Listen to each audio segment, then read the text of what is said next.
الحمد لله نحمده ونستعينه ونستغفره ونؤمن به ونتوكل عليه ونعوذ بالله من شرور أنفسنا ومن سيئات أعمالنا من يهده الله فلا مضل له ومن يضلله فلا هادي له ونشهد أن لا إله إلا الله وحده لا شريك له ونشهد أن سيدنا وسندنا وإمامنا ومولانا محمدًا عبده ورسوله أرسله بالحق بشيرًا ونذيرًا وداعيًا إلى الله بإذنه وسراجًا منيرًا وصلى الله تعالى على خير خلقه سيدنا محمد وآله وسلم تسليما كثيرا كثيرا أما بعد أعوذ بالله من الشيطان الرجيم بسم الله الرحمن الرحيم الحمد لله رب العالمين الرحمن الرحيم مالك يوم الدين إياك نعبد وإياك نستعين اهدنا الصراط المستقيم صراط الذين أنعمت عليهم غير المغضوب عليهم ولا الضالين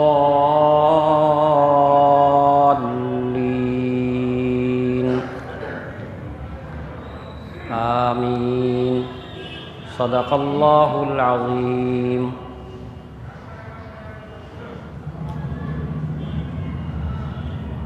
محترم حضرات، یہ سورہ فاتحہ ہے جس کی تفسیر آپ حضرات سن رہے ہیں. اس سے پہلے 3 آیات آپ کے سامنے آ چکی ہیں. آج انشاءاللہ چوتھی آیت ایاک نعبد و ایاک نستعین، اس پر ہم گفتگو کریں گے. ساری تعریف اور حقیقی ستائش اللہ سبحانہ و تعالیٰ کے لیے ثابت ہے، جو رب العالمین ہے اور بے حد مہربان نہایت رحم والا ہے، روز جزا کا مالک ہے. یہ سب باتیں آپ کے سامنے آ چکی ہیں. اللہ سبحانہ و تعالیٰ کے اس میں 5 نام آئے ہیں. ایک اللہ، دوسرا رب العالمین، تیسرا الرحمن، چوتھا الرحیم اور 5واں مالک یوم الدین، روز جزا کا مالک ہے. ہم بتا چکے ہیں آپ کو کہ وہ تو ہر چیز کا مالک ہے اور ہر وقت مالک ہے، لیکن اس میں خاص طور سے روز جزا کا ذکر کیا گیا، اس لیے کہ اس دن ذرہ برابر کوئی بھی مالک نظر نہیں آئے گا. دنیا میں بظاہر ایسا لگتا ہے کہ فلاں فلاں چیز کا مالک ہے، فلاں فلاں چھوٹا موٹا نظر آتا ہے، کبھی کہیں بادشاہ نظر آتے ہیں، کوئی حکومت پہ کوئی نظر آتا ہے. وہاں کوئی نظر نہیں آئے گا. اس حساب سے اس کا ذکر کیا گیا ہے مالک یوم الدین. ایاک نعبد، اس کا معنی ہے یا رحمان یا رحیم، اے مالک یوم الدین، ہم سب آپ ہی کی عبادت کرتے ہیں، آپ کے سوا کسی کی عبادت نہیں کرتے ہیں. یہ بندہ ہر نماز میں اور ہر رکعت میں اپنی زبان سے کھل کر یہ اقرار کرتا ہے کہ یا رب یا رحمان یا رحیم، ہم سب کے سب آپ ہی کی عبادت کرتے ہیں، آپ کے سوا کسی اور کی عبادت ہم نہیں کرتے ہیں. یہ بالکل حقیقت ہے، ہمارے دل میں یہ بات پیوست ہے کہ ہم صرف اور صرف اپنے رب ہی کی عبادت کرتے ہیں، اس کے علاوہ کسی کی عبادت ہم نہیں کرتے ہیں. یہ حصر ہے. حصر کا مطلب یہ بات اس بات میں متفق ہے کہ اس کے علاوہ ہم کسی اور کی عبادت نہیں کرتے، صرف اور صرف ایک ذات وحدہ لا شریک لہ ہے جس کی ہم عبادت کرتے ہیں۔ عبادت کس کو کہتے ہیں؟ محبت اور عظمت کے ساتھ، محبت اور عظمت کے ساتھ کسی کے سامنے انتہائی عاجزی کے ساتھ اپنے اختیار سے جھک جانا، اس کو عبادت کہتے ہیں۔ اپنے اختیار سے، اپنی مرضی سے انتہائی محبت اور عظمت کے ساتھ انتہائی اپنے آپ کو جھکا دینا، ایک دم پستی اختیار کر لینا، عاجزی اختیار کر لینا، اس کو عبادت کہا جاتا ہے۔ اس سے یہ سمجھ میں آیا کہ اگر کسی کے زور سے، کسی کی طاقت سے، کسی کی زبردستی سے اگر کوئی عاجزی اختیار کیا تو وہ عبادت نہیں ہے۔ عبادت تو اپنی مرضی، اپنے اختیار سے جھکنے کا نام ہے۔ اسی طریقے سے اگر کسی نے عظمت اور محبت کے ساتھ عاجزی نہیں کی، عظمت نہیں ہے، محبت نہیں ہے، یوں ہی استہزاءً مذاقاً جھک گیا کسی کے سامنے بہت، تو یہ بھی عبادت نہیں ہے۔ عبادت کے لیے محبت اور عظمت کے ساتھ انتہائی جھک جانا، انتہائی عاجزی۔ اور اگر بلا اختیار، غیر اختیاری طور پہ کوئی جھکا ہے، اختیار کا اس میں دخل نہیں ہے، تو وہ بھی عبادت نہیں ہے۔ تو عبادت کے لیے ضروری ہے کہ اپنے اختیار سے اور عظمت اور محبت کے ساتھ انتہائی عاجزی اختیار کر لینا۔ اگر کسی نے سب کام کیا، اپنے اختیار سے کیا، محبت اور عظمت کے ساتھ کیا، لیکن انتہائی عاجزی نہیں کیا، تھوڑی موڑی، وہ بھی عبادت نہیں ہے۔ تو خلاصہ یہ ہے کہ عبادت اس کو کہا جائے گا جو انتہائی عظمت اور محبت کے ساتھ انتہا درجہ کی عاجزی کر لینا اپنے اختیار سے، اس کو عبادت کہتے ہیں۔ اور یہ عبادت جس کو ابھی ہم نے بتایا، عبادت یہ کس کی جا سکتی ہے؟ اسی ذات کی جا سکتی ہے، ایسی عاجزی اپنے اختیار سے، اسی ذات کی جس کا انعام بھی انتہا درجہ کا ہو، جس کے سامنے ہم اپنی مرضی سے، اپنے اختیار سے انتہا درجہ کی عاجزی کر لیں، جھک جائیں۔ وہ کون سی ذات ہو سکتی ہے؟ وہ وہی ذات ہو سکتی ہے جس کا انعام، جس کا احسان بھی انتہا درجے کا ہو، بے حد بے انتہا ہو، بے حد جو مہربانی کرنے والا ہے، جو بے حد رحم کرنے والا ہے، جو ہر چیز کا مالک ہے، وہی ہو سکتا ہے۔ اسی کی ہم ایسی عبادت کر سکتے ہیں جو بے حد مہربان نہ ہو، جو بے حد مہربان نہ ہونے کے ساتھ ساتھ نہایت رحم کرنے والا بھی نہ ہو، جو مالک نہ ہو۔ ہم اس کے سامنے اتنی عاجزی کیسے کر سکتے ہیں اور کیوں کر سکتے ہیں؟ اب اس کو تلاش کیجئے، وہ کون سی ذات ہے جو ہمیشہ احسان کرنے والی، جس کا احسان انتہا درجے کا ہو، جس کا انعام مکمل ہو۔ ظاہر ہے کہ وہ ذات اللہ سبحانہ و تعالیٰ کی ذات ہے، وحدہ لا شریک لہ، جس میں اس کا کوئی شریک نہیں ہے۔ آپ اس پہ غور کر لیں کہ اللہ تعالیٰ کا انعام ہم پہ ہر وقت، دم بدم، ہر وقت، ہر لمحہ، ہر سیکنڈ مسلسل ہو رہا ہے۔ غور کریں۔ ہر شخص کو چاہیے کہ اپنے آپ کو تنہائی میں ہو، مجمع میں ہو، جلوت میں ہو، خلوت میں ہو، کہیں بھی ہو، غور کرتا رہے، دھیان دیتا رہے۔ ہم آپ کو کچھ اشارے کر دے رہے ہیں تاکہ آپ کو غور کرنے کا راستہ مل جائے۔ بعض دفعہ آدمی کے ذہن میں بات ہوتی ہے، زبان پہ نہیں لا پاتا ہے، بعض دفعہ غور کرنے کا رخ اسے نہیں مل پاتا ہے تو غور نہیں کر پاتا ہے۔ اس لیے ہم کچھ آپ کو ایک رخ دے دے رہے ہیں جس سے آپ سمجھ سکیں، غور کرنے کا آپ کو راستہ مل جائے۔ آپ اس طرح غور کریں کہ ہم انسانوں پہ جو حالات گزرتے ہیں وہ بنیادی طور پہ 3 طرح کے حالات ہیں۔ ایک ماضی جو گزر گیا، ایک حاضر جو موجود ہے ابھی، ایک مستقبل آئندہ جو آنے والا ہے۔ ہم اس کو 3 حصوں میں تقسیم کر لیں۔ اب اس کے بعد سب سے پہلے ماضی میں چلتے ہیں۔ ماضی میں غور کیجیے، ہر انسان غور کرے اپنے آپ پہ، ماضی میں ہم کیا تھے؟ تو یہی جواب ملے گا نا کہ ہم کچھ نہیں تھے۔ ماضی میں کیا تھے؟ کچھ نہیں تھے، ہمارا وجود ہی نہیں تھا۔ اللہ تعالیٰ نے فرمایا ہے خلقتک من قبل ولم تک شیئا، میں نے تم کو پیدا کیا ہے اس سے پہلے جبکہ تم کچھ نہیں تھے۔ اس کا اقرار ہر انسان کرے گا نا کہ ہم کچھ نہیں تھے۔ دوسری جگہ اللہ سبحانہ و تعالیٰ فرماتے ہیں حل اتی علی الانسان حین من الدہر لم یکن شیئا مذکورا، ایک لمبا زمانہ گزرا ہے انسان کے اوپر جس میں وہ قابل ذکر چیز ہی نہیں تھا، یہ کچھ نہیں تھا، نہ کوئی اسے جانتا تھا، نہ کوئی پہچانتا تھا، نہ کوئی اس کا ذکر تھا۔ آپ سوچ لیجئے آج جو انسان دنیا میں نہیں آیا ہے، ہم اس کے بارے میں کچھ بھی نہیں جانتے، وہ کچھ نہیں ہے، جب اللہ تعالیٰ اس کو لائیں گے تو آ جائے گا۔ ایسے ہی ہم سب لوگ اپنے آپ پہ غور کریں کہ ایک وقت تھا ہمارے ساتھ کہ ہم کچھ نہیں تھے، لاشے محض تھے، عدم محض کے اندر تھے، پردہ عدم میں تھے۔ اتنی بڑی قدرت سے اللہ تعالیٰ نے وجود بخشا۔ یہ وجود جس کو ہم لوگ توجہ نہیں دیتے ہیں، دھیان نہیں دیتے ہیں، لیکن دھیان دیں تو سمجھ میں آئے گا کہ یہ وجود میں لانے کی طاقت کسی میں نہیں ہے۔ دنیا کی ساری انسانیت اپنے تمام تر علم کے ساتھ، اپنے تمام سائنس اور عقل کے ساتھ آ جائے اور کسی چیز کو وجود میں لانا چاہے تو وجود میں نہیں لا سکتے۔ کوئی چھوٹی سی چھوٹی چیز کو آپ سامنے لے لیجئے، مچھر کا ایک پر اگر دنیا کی ساری طاقت مل کے بنانا چاہے تو ایک پر نہیں بنا سکتے۔ یہ حقیقت ہے، اس کو تسلیم کرتے ہیں کہ ساری انسانیت اپنی تمام علم سائنس کے ساتھ ایک پر بنانا چاہے تو پر بنانے کی طاقت انسانوں میں نہیں ہے۔ پر تو پھر بھی ایک جان ہے اس کے اندر جو حرکت کرتا ہے، اڑتا ہے، پورے جسم، مچھر کے جسم کو لے کے اڑتا ہے۔ اس سے آگے ہم چلتے ہیں، درخت کی ایک چھوٹی سی پتی، نیم کی پتی یا اس سے کوئی چھوٹا پتا آپ لے لیجئے، ساری انسانیت مل کے ایک حقیقی ایک پتا بنانا چاہے تو پتا نہیں بنا سکتی، بنا سکتی ہے، وجود میں نہیں لا سکتی۔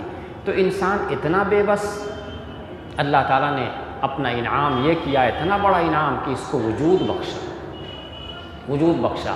اب آپ کو ایک رخ ملا سوچنے کا کہ اللہ تعالیٰ کا انعام کس طرح ہم پر ہو رہا ہے۔ جب ہم کچھ نہیں تھے، لاشے محض تھے، عدم محض تھے، اللہ تعالیٰ نے اپنی قدرت کاملہ سے، اپنے انعام سے ہم کو یہ انعام سے نوازا کہ ہم کو وجود بخشا، اور وجود میں بھی سب سے اعلیٰ، سب سے اشرف ہمیں بنایا۔ جو جسم میں جو اعضاء اللہ تعالیٰ نے دیے ہیں، جس خوبصورتی کے ساتھ دیے ہیں، اس خوبصورتی کے ساتھ دنیا کی کسی مخلوق میں نہیں ہے۔ جس خوبصورتی کے ساتھ تو صرف وجود نہیں بخشا، مکمل حسن کے ساتھ، ایک نظام کے ساتھ اتنا بڑا وجود بخشا، تو کتنا بڑا انعام ہے۔ تو جو ذات یہ کام کر سکتی ہے اس کے لیے ہم عبادت کریں گے۔ کوئی اور کر سکتا ہے؟ نہیں کر سکتا۔ جب سارے انسان اپنے علم کے ساتھ نہیں کر سکتے تو یہ اینٹ اور پتھر، یہ پہاڑ اور یہ سمندر اور یہ درخت، یہ کیا کر سکتے ہیں؟ نہیں کر سکتے ہیں۔ لہٰذا عبادت صرف اسی ایک ذات کی جا سکتی ہے جس کا احسان ہم پر درجہ بدرجہ، دم بدم، ہر وقت، ہر لمحہ احسان کے نیچے ہم ہیں، ہر وقت ان کا احسان ہے۔ یہ ہوا کب؟ کون سا احسان ہم نے ذکر کیا؟ ماضی کا، گزرا ہوا۔ جب ہم پیدا ہو گئے، اللہ تعالیٰ نے ہم کو وجود بخش دیا۔ وجود بخشنے کے بعد اب جب تک ہم زندہ ہیں، اس کو ہم حاضر مان لیتے ہیں، حال مان لیتے ہیں۔ جب تک زندہ ہے تب تک ہر وقت ہماری ضرورتیں لگی ہوئی، ہر وقت مسلسل ہم ضرورتوں کے بیچ میں ہیں، ہر وقت۔ اور اللہ کا کرم، اللہ کا انعام دیکھیے کہ ہر وقت ہماری ضرورتیں پوری ہو رہی ہیں۔ ہماری تمام نافرمانیوں، تمام کوتاہیوں کے باوجود ہر وقت ہماری ضرورت پوری ہوتی جا رہی ہے، ہر دم بدم ضرورت پوری ہوتی جا رہی ہے۔ ابھی ضرورت پڑی ہاتھ اٹھانے کی، فوراً ہم اٹھا لیتے ہیں، ایک ضرورت پوری ہو گئی۔ ابھی کچھ دیکھنے کی ضرورت پڑی، فوراً نظر اٹھایا، دیکھ لیا، ضرورت پوری ہو گئی۔ تو مسلسل ہماری چھوٹی بڑی ہر وقت ضرورت پوری ہوتی جا رہی ہے، ہر وقت، جبکہ ہم مسلسل نافرمانیوں میں بھی لگے ہوئے۔ ہم کچھ سوچنا چاہتے ہیں، فوراً سوچ لیا، کچھ ارادہ کرنا چاہتے ہیں، فوراً ارادہ کر لیا۔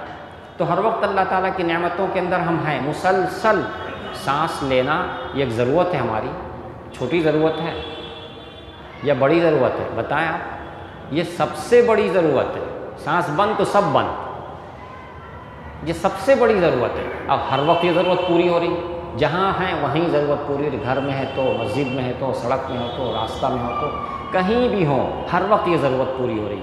تو اللہ تعالیٰ نے کیسا انعام فرما رکھا ہے۔ ماضی کا تو وہ ہے کہ وجود بخشا، اب وجود بخشنے کے بعد حال کا یہ حال ہے کہ ہر وقت ہماری ضرورت پوری ہو رہی، ہر وقت۔ ابھی پیاس لگی، فوراً ہم نے پانی پی لیا، ضرورت پوری ہو گئی۔ تو ہماری ضرورت ہر وقت اللہ تعالیٰ پوری کر رہے ہیں، ہر وقت پوری کر رہے ہیں۔ ہماری ضرورت ہے کہ ہمارے جسم میں ہر وقت خون دوڑتا رہے، یہ ہے ہماری ضرورت، پوری ہو رہی ہمیشہ۔ ہمارے مرضی، ہم چاہیں یا نہ چاہیں، ہمارے اختیار کے بغیر، ہماری کوشش کے بغیر ہر وقت جسم کے اندر خون دوڑ رہا اور ایک مخصوص رفتار سے دوڑ رہا ہے۔ اس رفتار سے کم ہو تو پریشان، اس رفتار سے بڑھ جائے تو پریشان۔ یہ ہر وقت ضرورت اللہ تعالیٰ پوری کر رہے ہیں۔ تو یہ بھی ایک رخ ملا کہ ماضی میں بھی اللہ تعالیٰ کا انعام دم بدم ہے اور حال میں بھی اللہ تعالیٰ کا انعام دم بدم ہے۔ اللہ تعالیٰ فرماتے ہیں الم تروا ان اللہ سخر لکم ما فی السماوات وما فی الارض واسبغ علیکم نعمہ ظاہرۃ وباطنہ، کہ اللہ تعالیٰ نے تمہارے لیے زمین و آسمان کو مسخر کر دیا ہے اور تمہارے اوپر اسبغ علیکم نعمہ ظاہرۃ وباطنہ، اپنی نعمتوں کو بارش کی طرح برسا دیا ہے۔ اور اللہ کی نعمت کیسی ہے؟ ظاہرۃ وباطنہ، ظاہری نعمتیں اور باطنی نعمتیں، سب طرح کی نعمت اللہ تعالیٰ نے برسا دیا ہے، بارش کی طرح پھیلا دیا ہے۔ تو ہم غور کریں تو ہم کو نظر آئے گا کہ ہر لمحہ، ہر سیکنڈ، ہر وقت ہم اللہ تعالیٰ کی نعمتوں کے اندر، اللہ کے انعامات میں ہم زندگی گزار رہے ہیں۔ اور جب موت آ جائے گی، اب ہم اس کو مستقبل، آئندہ میں شمار کر رہے ہیں۔ موت آنے کے بعد، موت کے بعد سے لے کر کے جنت میں جانے تک، جنت میں جب چلے جائیں گے تب تو انعام ہی انعام ہے، جنت مستقل انعام ہے، جنت کی ساری نعمتیں انعام ہیں۔ موت سے لے کے جنت میں جانے تک بھی اللہ تعالیٰ کی بہت ساری نعمتیں، قسم قسم کے عذاب جو اللہ تعالیٰ نے بنا رکھے ہیں، اس سے ہم کو بچا کے رکھنا ہمارے ایمان کی وجہ سے، اعمال صالحہ کی وجہ سے، اور مسلسل نعمتوں میں رکھنا، یہ مستقبل کا انعام ہے، مستقبل کی نعمتیں ہیں۔ اور یہ امید ہے اللہ تعالیٰ کی ذات سے کہ اللہ تعالیٰ انعامات سے جس طریقے سے ہم کو اس زندگی میں نوازا ہے، اس طریقے سے آئندہ بھی ہمیں نعمتوں سے نوازتے رہیں گے۔ تو جو ذات ہر وقت احسان اور انعام کر رہی ہے، وہی ذات عبادت کے لائق ہے، اس کے علاوہ کوئی اور عبادت کے لائق نہیں۔ یہ بات سمجھ میں آ گئی؟ اس لیے ہم کس کی عبادت کریں گے؟ ایاک نعبد، اے رب ہم صرف آپ ہی کی عبادت کرتے ہیں، اس لیے کہ آپ کے سوا کوئی عبادت کے قابل نہیں ہے، کوئی عبادت کے لائق نہیں ہے۔ کیوں لائق نہیں ہے؟ اس لیے کہ اس نے اتنا احسان ہی نہیں کیا، اتنا انعام ہی نہیں کیا، وہ اتنے انعام کے لائق ہی نہیں ہے، وہ اتنا انعام کر ہی نہیں سکتا۔ کوئی بھی کسی پر انعام اگر کرے گا بھی، بظاہر بھی انعام احسان انسان بھی کرتا ہے بظاہر، لیکن اس احسان کا سرا اللہ تعالیٰ تک پہنچتا ہے کہ اللہ تعالیٰ نے ان کے دل میں ڈالا احسان کرنے کو، اللہ تعالیٰ نے ان کے اندر صلاحیت پیدا کی احسان کرنے کی۔ تو کسی نے اگر کچھ احسان کیا تو وہ اس کا سرا بھی کہاں پہنچتا؟ اللہ سبحانہ و تعالیٰ کی ذات تک پہنچتا ہے۔ لہٰذا عبادت کے لائق صرف اور صرف وہی ہے، کوئی اور نہیں ہے۔ اگر کوئی شخص غلطی سے کسی کو عبادت کے لائق سمجھ رہا ہے تو یہ اس کی غلطی ہے، اور وہ خود بھی غور کرے گا تو غور کر کے سمجھ لے گا، غور کرے گا تو غور کے سمجھ لے گا، غور نہیں کر رہا ہے اس لیے نہیں سمجھ پا رہا۔ یہ ہے ایاک نعبد، اے رب ہم آپ ہی کی عبادت کرتے ہیں۔ وَإِيَّاكَ نَسْتَعِينُ، اور اے ہمارے رب ہم آپ ہی سے مدد چاہتے ہیں، آپ کے سوا کسی سے ہم مدد نہیں چاہتے، صرف آپ ہی سے مدد مانگتے ہیں، آپ کے سوا کسی سے نہیں مانگتے۔ یہاں بھی وہی بات ہے کہ مدد صرف ہم آپ ہی سے اس لیے مانگتے ہیں کہ آپ کے سوا کوئی مدد کر نہیں سکتا، ہماری مدد آپ ہی کر سکتے ہیں، آپ کے سوا کوئی مدد نہیں کر سکتا ہے۔ مدد میں بھی ہم آپ کو اشارے کر دے رہے ہیں، جس طریقے سے ہم نے عبادت میں آپ کو رخ دیا سوچنے کا، اس طریقے سے اس میں بھی آپ سوچ سکتے ہیں کہ مدد، نستعین، استعانت کس کو کہتے ہیں؟ کسی سے مدد مانگنا، کسی سے یاری اور مدد طلب کرنا، یہ ہے استعانت۔ مدد جس سے ہم چاہیں، جو مدد ہماری کر سکے، وہ کیا ہے؟ اس کو بھی چند حصوں میں تقسیم کر لیں۔ سب سے پہلی مدد کسی بھی معاملے میں یہ ہے کہ کوئی کام ہم کرنا چاہتے ہیں، اس میں ہم کو مدد چاہیے، کوئی بھی کام ہم کرنا چاہتے ہیں اس میں ہم کو مدد چاہیے۔ تو سب سے پہلی مدد کیا ہے؟ سب سے پہلی مدد یہ ہے کہ اس کام کرنے کی طاقت ہم کو مل جائے، اس کام کرنے کی طاقت ہم کو مل جائے، یہ سب سے پہلی مدد ہے۔ تو اب اس پر آئیے طاقت، یہ عقل، یہ شعور، یہ ہاتھ اور یہ پیر، یہ طاقت، یہ سب دینے والا کون ہے؟ وہی ذات ہے۔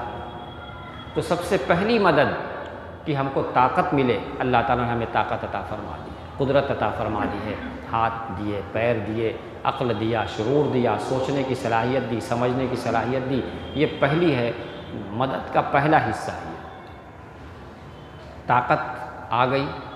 دوسرا حصہ، جس کام کو ہم کرنا چاہتے ہیں اس کام کا کرنا آسان ہو جائے۔ پہلی چیز یہ کہ اس کام کی طاقت پیدا ہو جائے، دوسری چیز یہ کہ وہ کام کا کرنا آسان ہو جائے۔ تو کام کا کرنا آسان ہو جائے، یہ بھی اللہ سبحانہ و تعالیٰ ہی عطا فرماتے ہیں، اللہ تعالیٰ کی ہی مدد ہوتی ہے تو کام آسان ہوتا ہے، ورنہ کام مشکل ہو جاتا ہے۔ چھوٹا سے چھوٹا کام آپ دیکھیں گے بعض دفعہ ایک آدمی کے لیے بہت مشکل ہو جاتا ہے، بہت مشکل ہو جاتا ہے۔ تو آسان کیا ہے؟ تمام رکاوٹوں کو دور کر دینا، فرصت دے دینا اور کام میں لگا دینا، یہ دوسرا حصہ ہے مدد کا۔ پہلا یہ کہ اللہ تعالیٰ نے طاقت دے دی، اور دوسری چیز کیا کہ آسان کر دیا۔ آسان کیسے کر دیا؟ اس طریقے سے کہ جتنی رکاوٹیں تھیں ان رکاوٹوں کو دور کر دیا۔ ایک انسان کے پاس بہت طاقت ہے کام کرنے کی پوری، لیکن رکاوٹ اتنی ہے کہ نہیں کر پا رہا ہے۔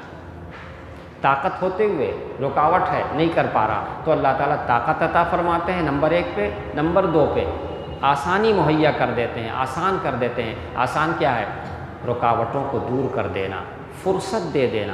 کسی کو آپ دیکھیے گا اس کے سر میں بہت کام ہے، طاقت بھی رکھتا ہے، بار بار کہتا فرصت نہیں مل رہی ہے، فرصت نہیں مل رہی ہے، فرصت نہیں مل رہی ہے۔ تو یہ مدد کا دوسرا حصہ ہے کہ اللہ تعالیٰ فرصت دے دیتے ہیں، مشغولیت کم کر دیتے ہیں، فرصت دے دیتے ہیں۔ تیسرا حصہ یہ ہے کہ جس کام کو ہم کرنا چاہتے ہیں اس کو نزدیک کر دیتے ہیں۔ پہلا طاقت دے دیا، دوسرا آسان کر دیا، تیسرا اس کو نزدیک کر دیا، قریب کر دیا، قریب کر دیا۔ قریب کس طرح؟ دل میں داعیہ پیدا کر دیا، یہ کام کر لو۔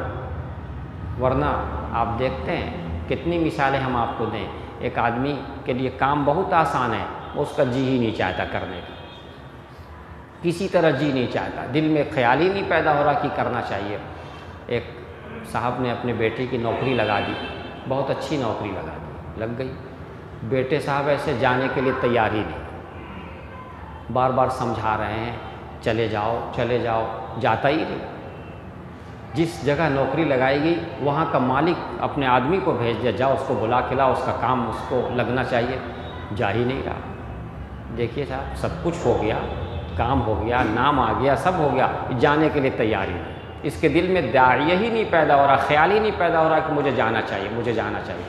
آخر کار باپ بھی کوشش کرتا رہا، اس کمپنی کا مالک بھی کوشش کرتا رہا، کبھی کبھی کسی کوشش سے تھوڑا سا جاتا، پھر بھاگ کے چلا آتا، ایک دن کام کرتا، پھر 4 دن نہیں جاتا، آخر کار اس کا نام کٹ گیا، نہیں جاتا نام کٹ گیا۔ 1 سال گزر گیا، جب اس کو پریشانی ہوئی، اب اس کے اوپر خود بھوت سوار ہوا، نہیں مجھے کام کرنا چاہیے، مجھے کام کرنا چاہیے۔ اب جا کے درخواست پہ درخواست دیتا تو منظوری نہیں ہوتی، نہیں تم کو کام نہیں ملے گا، نہیں کام نہیں ملے گا۔ ہوتا ہے کہ نہیں ایسا ہوتا ہے؟ تو دیکھیے اللہ تعالیٰ پہلے طاقت دیں، یہ اللہ تعالیٰ کی مدد ہے، کام آسان کر دیں، یہ اللہ تعالیٰ کی مدد ہے، اور اس کام کو نزدیک کر دیں۔ وہ نزدیک کیسے ہوتا؟ دل میں داعیہ پیدا ہو جائے، اس کام کی خوبی، اس کام کی اچھائی دل میں بیٹھ جائے، یہ کام بہت اچھا ہے۔ جب کام کی اچھائی دل میں بیٹھے گی تو آدمی کرے گا، اس کام کی لذت دل میں بیٹھ جائے، اللہ تعالیٰ لذت ڈال دیتے ہیں، بس اس میں مگن ہو جاتا ہے، کرنے لگتا ہے۔ تو طاقت دے دینا یہ بھی انہی کی مدد سے ہو سکتا ہے، پھر اس کام کو آسان کر دینا یہ بھی انہی کی مدد سے ہو سکتا ہے، اور اس کام کو نزدیک کر دینا یہ بھی ان کی مدد سے ہوتا ہے۔ اور آخری درجہ یہ ہے کہ اس کام کے لیے رغبت پیدا کرنے والے لوگوں کو بھیج دے کہ جائیے آپ رغبت پیدا کر دیجئے، شوق دلا دیجئے، برانگیختہ کیجئے اس کو۔ آپ دیکھیے گا اس دنیا میں اللہ تعالیٰ نے عبادتوں کے لیے انبیاء کرام علیہم الصلوات و تسلیمات کو بھیجا کہ آپ جائیے لوگوں میں ترغیب دیجئے، لوگوں کو سمجھائیے کہ یہ کام کرو، یہ کام کرو، یہ کام کرو، یہ اچھائی اچھائی۔ انبیاء کرام جو آئے ہیں یہ کیا ہے؟ یہ اللہ تعالیٰ کی بہت بڑی مدد ہے انسانوں کی، کہ انہی کے ذریعے سے انسان اچھائی اور برائی کو پہچانتا ہے اور انہی کے ذریعے سے نیک کاموں میں لگتا ہے۔ تو سمجھ میں آ رہا وَإِيَّاكَ نَسْتَعِينُ کہ اے رب ہم آپ ہی سے مدد چاہتے ہیں۔ اب یہ سب مدد کون کر سکتا ہے؟ کوئی اور ہے جو کر سکے؟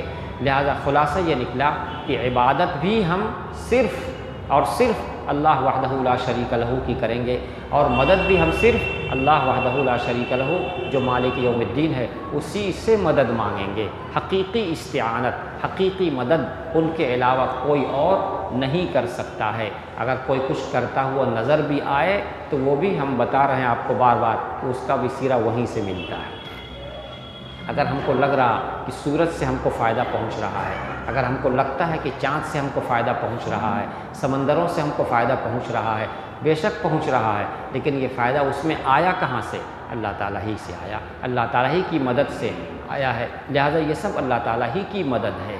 تو اس آیت میں جو آیت نمبر 4 ہے ایاک نعبد و ایاک نستعین، کہ اے ہمارے رب ہم آپ ہی کی عبادت کرتے ہیں اور آپ ہی سے مدد چاہتے ہیں، اس لیے کہ آپ کے سوا کوئی عبادت کے لائق نہیں ہے۔ اللہ تعالیٰ نے فیصلہ بھی کر دیا وَقَضَىٰ رَبُّكَ أَلَّا تَعْبُدُوا إِلَّا إِيَّاهُ۔ اے نبی صلی اللہ علیہ وسلم آپ کے رب نے یہ فیصلہ کر دیا ہے، یہ لکھ دیا ہے اللہ تعبدوا الا اياه کہ اس کے سوا کسی کی عبادت تم نہ کرو۔ کیوں؟ اس لیے کہ اس کے سوا کوئی عبادت کے لائق ہے ہی نہیں، ہے ہی نہیں ہے۔ کوئی کسی کے سامنے اتنی عاجزی کیوں اختیار کرے جب کہ وہ اس قابل نہیں ہے، جب اس نے اتنا بڑا انعام نہیں کیا۔ لہٰذا مدد بھی اس سے نہیں مانگی جا سکتی ہے جو اس قابل نہیں ہے۔ اور دنیا میں ظاہری مدد چھوٹی بڑی باتوں کی، اس مدد کا تو حکم دیا گیا ہے کہ تم ایک دوسرے کی مدد کرو، ایک دوسرے کا ساتھ دو۔ یہ جو چھوٹی چھوٹی چیزیں ہیں یہ تو نبی صلی اللہ علیہ وسلم نے خود ہمیں حکم دیا ہے کہ تم مریض کی عیادت کرو، مریض کا ساتھ دو، کسی کمزور کا ساتھ دو، ایک دوسرے کی مدد کرو۔ تو یہ مدد وہ مدد نہیں ہے جو اللہ تعالیٰ سے صرف مانگی جا سکتی ہے۔ کچھ لوگوں کو اس میں بھی دھوکہ ہوتا ہے، کہتے ہیں کہ رات بھر تقریر کرتے ہیں کہ اللہ کے سوا کسی سے مت مانگو، مدد مانگو، مدد مت مانگو، صبح ہوتے ہی دوسروں سے مانگنا شروع کر دیتے ہیں۔ تو دوسروں سے یہ مانگنا، یہ وہ مانگنا نہیں ہے جو حقیقی استعانت ہے، جو مدد جو ابھی ہم نے بتایا آپ کو 4 طریقے سے کہ طاقت پیدا کر دینا، آسان کر دینا، قریب کر دینا، رغبت دلانا، یہ سب اللہ تعالیٰ کے ساتھ ہے۔ اور چھوٹی ایک دوسرے کا جو ہم تعاون کر سکتے ہیں، ایک دوسرے کا جو ساتھ دے سکتے ہیں، یہ ہم کو کرنا چاہیے۔ یہ اس استعانت کے خلاف نہیں ہے، وہ الگ چیز ہے، یہ الگ چیز ہے۔ اللہ تعالی ہم سب کو ان باتوں کے سمجھنے کی اور اس پر عمل کرنے کی توفیق عطا فرمائے۔ وما علینا الا البلاغ۔ درود شریف پڑھ لیجیے، دعا ہوگی۔ اللہم صلی علی سیدنا و مولانا محمد کما صلیت علی ابراہیم وعلی آل ابراہیم انک حمید مجید۔ اللہم بارک علی سیدنا و مولانا محمد کما بارکت علی ابراہیم وعلی آل ابراہیم انک حمید مجید۔ ربنا ظلمنا انفسنا وان لم تغفر لنا وترحمنا لنکونن من الخاسرین۔ اللہم اعنا علی ذکرک و شکرک و حسن عبادتک۔ اللہم اعنا علی ذکرک و شکرک و حسن عبادتک۔ اللہم انت ربی لا الہ الا انت۔ اللہم انت ربی لا الہ الا انت۔ اللہم انت ربی لا الہ الا انت۔ خلقتنی وانا عبدک وانا علی عہدک ووعدک ما استطعت۔ اعوذ بک من شر ما صنعت۔ اعوذ بک من شر ما صنعت۔ ابوء لک بنعمتک علی وابوء لک بذنبی فاغفر لی فإنہ لا یغفر الذنوب الا انت ولا حول ولا قوة الا بک۔ اللہم انی ظلمت نفسی ظلما کثیرا۔ اللہم انی ظلمت نفسی ظلما کثیرا ولا یغفر الذنوب الا انت ولا یغفر الذنوب الا انت۔ یا اللہ یا ارحم الراحمین، ہم سب کے گناہوں کو معاف فرما دیجیے، ہم سب کے گناہوں کو معاف فرما دیجیے، ہم سب کی کوتاہیوں سے درگزر فرما دیجیے۔ یا اللہ ہم سب کی کوتاہیوں سے درگزر فرما دیجیے، ہماری پریشانیوں کو دور فرما دیجیے۔ یا اللہ یا ارحم الراحمین، ہم سب اپنے دل سے اقرار کرتے ہیں اور اعتراف کرتے ہیں کہ ہم صرف آپ ہی کی عبادت کرتے ہیں، آپ کے سوا کسی کی عبادت نہیں کرتے۔ یا اللہ آپ کے سوا کوئی عبادت کے لائق نہیں ہے، آپ کے سوا کوئی عبادت کے لائق نہیں ہے۔ ہم صرف آپ ہی کی عبادت کرتے ہیں۔ یا اللہ اگر اس میں ہم سے کوئی غلطی ہوتی ہے تو یا اللہ ہم آپ سے معافی مانگتے ہیں، یا اللہ ہمیں معاف فرما دیجئے۔ یا اللہ ہم سے عبادت کا حق نہیں ادا ہو پاتا ہے، یا ارحم الراحمین ہم سے عبادت کا حق نہیں ادا ہو پاتا ہے، یا اللہ ہمیں عبادت کا حق ادا کرنے کی توفیق عطا فرما دیجئے۔ یا ارحم الراحمین ہم سے ہمیشہ عبادت میں کوتاہی ہوتی رہتی ہے، یا اللہ ہمیشہ کوتاہی ہوتی رہتی ہے، ہم اپنی کوتاہیوں کا کھلے دل سے اعتراف کرتے ہیں، اقرار کرتے ہیں۔ یا اللہ ہماری کوتاہیوں سے درگزر فرما دیجئے۔ ہم کمزور ہیں، ہم عاجز ہیں، ہم بے بس ہیں۔ یا اللہ ہماری عاجزی پہ نظر فرما دیجئے، ہماری کمزوری پہ نظر فرما کر رحم فرما دیجئے۔ یا اللہ ہماری کمزوریوں پر، ہماری عاجزی پر، ہماری بے بسی پر نظر فرما کر مغفرت کا معاملہ فرما دیجئے۔ یا اللہ مغفرت کا معاملہ فرما دیجئے۔ یا اللہ ہم ہر معاملے میں آپ ہی سے مدد چاہتے ہیں، آپ کے سوا کوئی مدد کرنے والا نہیں ہے۔ یا اللہ آپ کے سوا کوئی حیات دینے والا نہیں ہے، آپ کے سوا کوئی بیماری سے شفا دینے والا نہیں ہے۔ یا اللہ تمام پریشانیوں کو صرف آپ ہی دور کر سکتے ہیں۔ یا اللہ اس لیے ہم اپنی تمام پریشانیوں کو آپ ہی کے سامنے رکھ رہے ہیں۔ یا اللہ دور فرما دیجئے، یا اللہ دور فرما دیجئے، یا اللہ دور فرما دیجئے، یا اللہ کرم فرما دیجئے، یا ارحم الراحمین کرم فرما دیجئے۔ یا اللہ جتنے لوگ اس جگہ موجود ہیں سب کی مغفرت فرما دیجئے۔ یا اللہ سب کی مغفرت فرما دیجئے، سب پہ رحم فرما دیجئے۔ یا اللہ سب کے گھریلو پریشانیوں کو دور فرما دیجئے، گھریلو پریشانیوں کے علاوہ اور جو بھی پریشانیاں ہیں سب کو دور فرما دیجئے۔ حلال برکت والی روزی عافیت کے ساتھ نصیب فرما دیجئے۔ یا اللہ حلال برکت والی روزی عافیت کے ساتھ نصیب فرما دیجئے۔ ہم سب کو علم نافع نصیب فرمائیے، علم نافع نصیب فرمائیے، علم نافع نصیب فرمائیے، عمل صالح نصیب فرمائیے، عمل صالح نصیب فرمائیے، رزق واسع طیب نصیب فرمائیے، رزق واسع طیب نصیب فرمائیے۔ یا اللہ جن جن لوگوں نے دعا کی درخواست کی ہے ان کی تمام جائز مرادیں پوری فرما دیجئے، اور جو لوگ دعا کی درخواست نہیں کر سکے ہیں، دلوں میں تمنائیں لیے ہوئے ہیں یا جن کا ہم پہ حق ہے، یا اللہ سب کی کامیابی نصیب فرما دیجئے، سب کو کامیابی نصیب فرما دیجئے، سب کو کامیابی نصیب فرما دیجئے۔ یا اللہ دین و دنیا دونوں میں کامیابی نصیب فرما دیجئے، آخرت میں کامیابی نصیب فرما دیجئے۔ یا اللہ عزتوں سے نواز دیجئے، یا اللہ ذلت و رسوائی سے حفاظت فرما دیجئے، یا اللہ ذلت و رسوائی سے ہم سب کی حفاظت فرما دیجئے۔ یا اللہ پورے ملک میں امن و سکون نازل فرما دیجئے، پورے ملک میں امن و سکون نازل فرما دیجئے۔ یا اللہ جو لوگ بلا کسی قصور کے جیل میں بند ہیں غیب سے ان کی رہائی کا انتظام فرما دیجئے۔ یا اللہ جو لوگ رشتے کے لیے پریشان ہیں غیب سے رشتوں کا انتظام فرما دیجئے۔ یا اللہ جو لوگ قرض کے بوجھ میں دبے ہوئے ہیں قرض کی ادائیگی کا راستہ نکال دیجئے۔ یا اللہ قرض کی ادائیگی کا راستہ نکال دیجئے۔ یا اللہ جو غلط راہ پہ لگے ہوئے ہیں انہیں صحیح راہ دکھا دیجئے، انہیں صحیح راہ دکھا دیجئے۔ یا ارحم الراحمین رحم کا کرم کا معاملہ فرما دیجئے۔ ربنا تقبل منا انک انت السمیع العلیم وتب علینا انک انت التواب الرحیم، وصلی اللہ تعالی علی خیر خلقہ سیدنا محمد وآلہ وصحبہ اجمعین برحمتک۔